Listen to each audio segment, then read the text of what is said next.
Garcia Duarte. Post-fight thoughts. Let's go.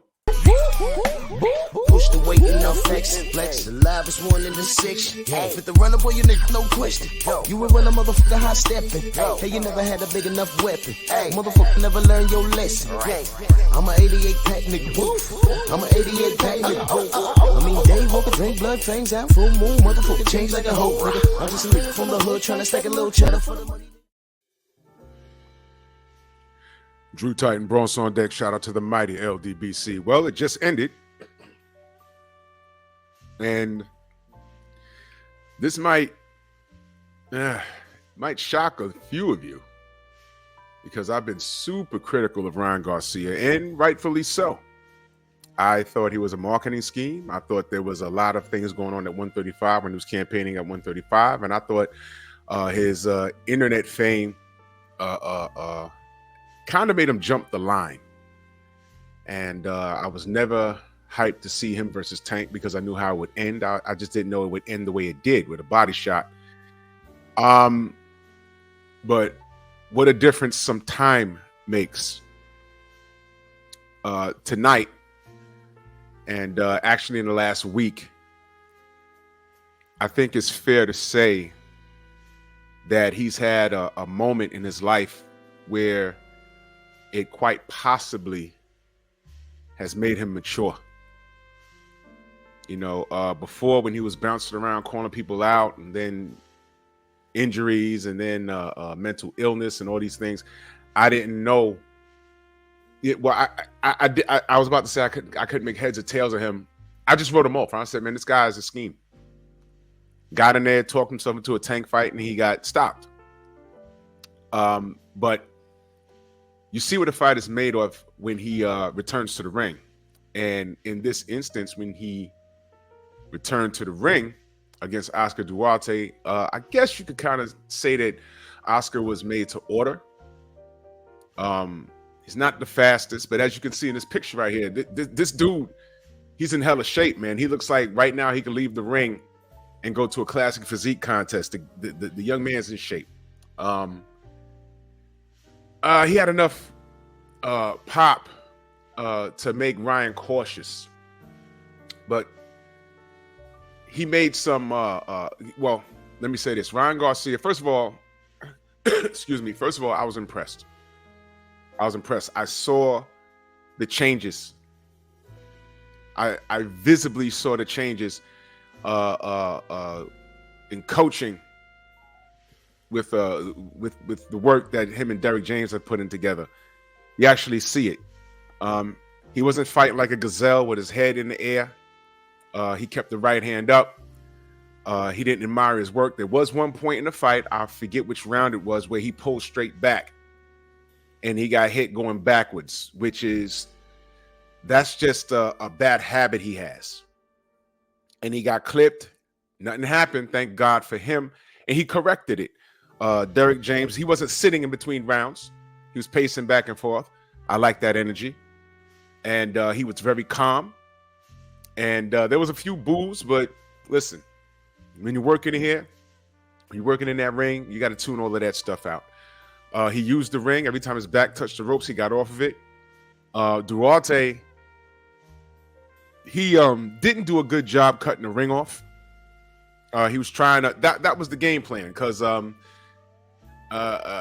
was going to try and oppose his will and make it a dirty fight. And Ryan did not, I repeat, did not give him any space and opportunity to do so.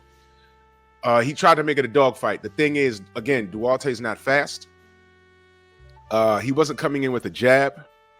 And I'll say this, he wasn't coming in with a jab for the reasons why the fight ended. Let me explain. And listen, this was a work of art, actually. And this comes with muscle memory and reflexes. All right. Now, if Derek James could amplify Ryan's skill set, and if Ryan can stay disciplined, he can actually become a better fighter. You saw some of this tonight. Now, again, this guy was made to order. I need to see Ryan behave in the same manner against a better competition. And this is no disrespect to Oscar Duarte. I'm glad he's all right. But Why he got stopped was why he wasn't coming in with a jab. He's not fast enough. All Ryan was going to do was counter him, and that's what happened. Oscar, there was a point where he switched southpaw, if I'm not mistaken. I could be wrong, but he came in, and the punch that caught him, he came in with a right hand. Ryan was going backwards and punched over it, and bing, hit him right on the side of his neck. And then he started doing the stanky leg, man. I said, "Ooh!" And Ryan, again, educated pressure. I was very impressed, very impressed.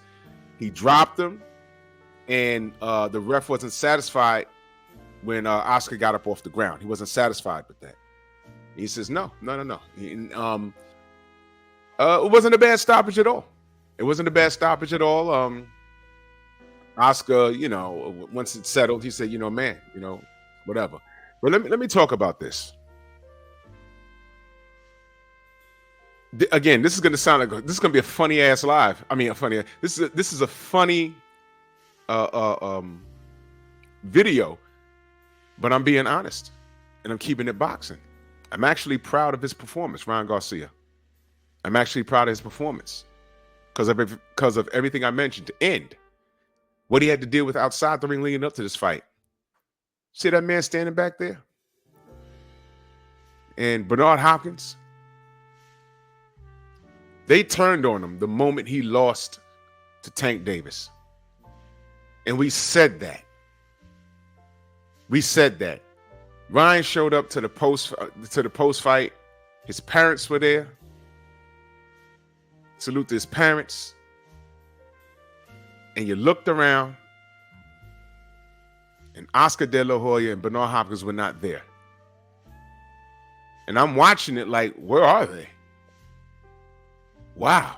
It's like they left them out there. And I know this fool Rick Glasser was going. I thought I saw a tweet. He was going back and forth with somebody, and Rick said, Oscar and B-Hop had dinner reservations. And I'm reading it like, with each other? No, they had dinner reservations with their ladies. So let me get this straight. The dinner reservations was more important than being around your golden goose. I was like, man, that's messed up. Dinner reservations? And he said, "Oh, I speak facts." I had a screenshot of it. Someone sent it to me. It was weird. But that's one thing. But I knew it was over then. But what B-Hop said about this young man, it's like, wow, they really about to throw the baby out the bathwater. And Ryan got offended. And he spoke up about it. And I'll say this, man. I appreciate things like that. I really, really do. And I don't care what anyone says. He was salty. He never forgot that after the Tank fight. He never forgot that. Ever. And he's salty. And then it seems like he was finna just, all right, let it rock. But then when B-Hop had to open up his mouth, he said, okay. So he needed this win. And, excuse me. He needed this win. And he got it. And he got it with a knockout. I didn't do a prediction of this fight. Because I honestly didn't know. Again, I didn't predict knockout. I predicted at first I predicted Ryan in a 12 round. First I said 10 round unanimous decision. Then I said, oh, it's 12 round. What? Why is it 12 round? What belt? But yeah, you already know how it is. It's whatever. And then after the B-Hop situation, I said, man, if it go to the cards, and now they might rob him. And if I'm not mistaken, and salute to my brother Tay Jones, I'm listening to him call the fight. There was a golden boy. I don't know who that guy was in the corner of Duarte. I think it looked like he was rooting for Duarte. I said, wait a minute, is that right? So I think the chips were stacked against Ryan. I'm curious if anyone can send me a copy of the scorecards. I want to know how they had it. I only had Duarte winning one round. I think that may have been, well, crap. I wrote it down and I don't even know what I did with it. My gosh. But Ryan was well ahead in the fight, man. Well ahead in the fight. But you don't know what they were finna do to this young man if he went to the 12th. You know, but Ryan looked great. There was one thing that I was a little, you know, I don't want to say concerned, but he kept getting hit in the back of the head, but that was because he was damn near turning his body all the way around. He was doing something that I've named the silly shell.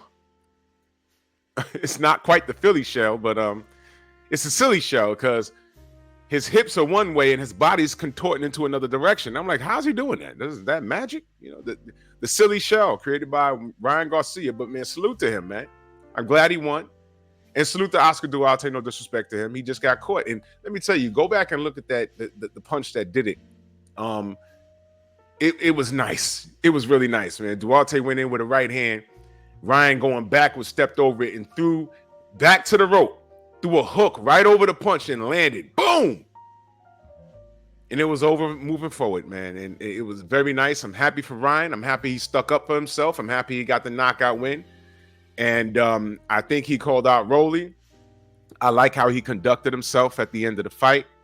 They kind of like asked him about it, and he you know, he was professional. He said, you know, he stands on what he said, but he just wants to move forward. You know, he didn't use that moment to you know, talk hot. And like I said, this might be a situation that made him mature. We might be seeing something different from Ryan moving forward. I like how he fought. I like how he, because I did unmute it when they went to his corner. He listened to Derek James. Very important when fighters listen to their coach. And he stayed disciplined and he got a win. And I want to see what's next from Ryan. Now I'm interested. And hey, man, we got to give it credit where credit's due. So, y'all let me know what y'all think, man. Bronx on deck. Move!